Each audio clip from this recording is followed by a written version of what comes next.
Let's move to rural and urban places.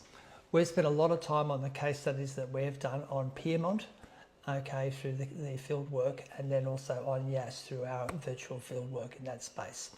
But the section that we've relied on the textbook has been the New York City case study.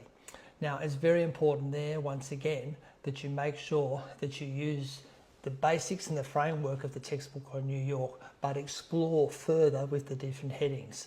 I have noticed as I've been doing these reels and I've been typing in stuff about New York, there's some really good reels on New York showing you the physical makeup and the location of the different boroughs and the different places within New York. It might be worth looking at some of those to give you an idea of the key terminology and places and where they are located.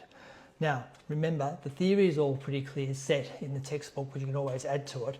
But the New York component is the large city outside Australia.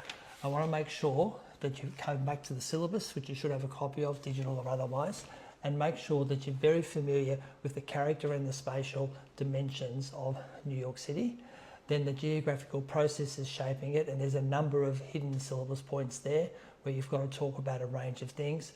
Then the challenges of the large city, and they've got 6 challenges listed there. You must make sure that you can talk about each of those distinctly. And then finally, there's responses to these challenges and the opportunities to enhance sustainability. Once again, there's the theme again, sustainability. So I think there's going to be a lot of overlapping in this space of sustainability in this HSC paper. So make sure you're clear with definitions and don't just treat sustainability as sustainable in the environment. You've got to think of it in terms of sustainable living by active transport, riding to work, walking to work, etc. Green spaces in cities.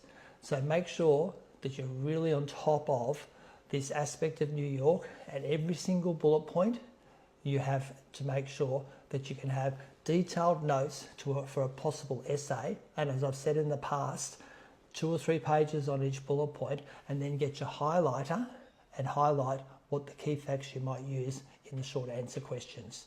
So you've got a double barrel exercise here when it comes to rural and urban places.